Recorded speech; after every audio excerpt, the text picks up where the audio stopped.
giingon ni Representative sa Marikina ug House Appropriations Committee Acting Chairman Stella Kimbo nga typo ang mga blanco sa 2025 National Budget Report. Matuo ba mo? Ni anak ka Jumandong nga typo mo.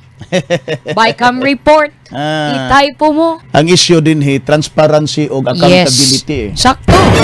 Man yun ay issue diha. Unya karon ka Jumandong.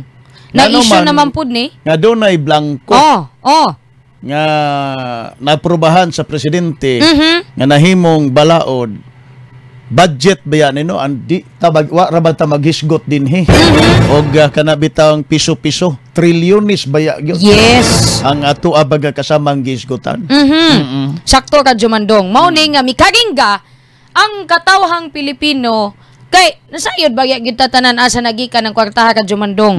Unya dinisa ko sa iyahang giingon nga decided na sa BICAM members at the point of signing unya andam na putanan ang budget.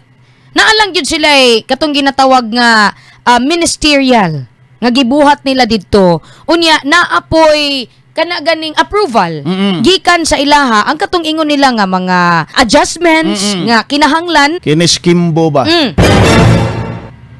Piyasok bang tanig dagway? Pero madadaan ras ang kabaga siyang dagway. Grabe naman po ka Jumandong, oy. Oo. Wagi, diha sa imong kasing-kasing nga gamay nga. Oo, kasi gingon ni Kimbo. Wag yun ko, tuon sa iya, bisa gamay day.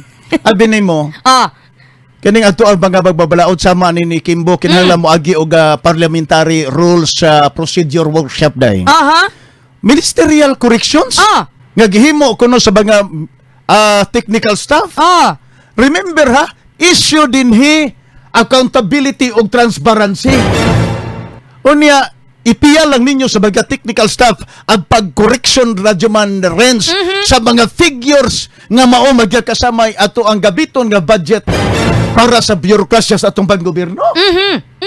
Ang pangutana ka Jumandong, naabay masilutan ni ini o kung kinsa mampod ang posible nga masilutan. Pero tindaganan ni, kapag timandaganan sa mga nagpirma.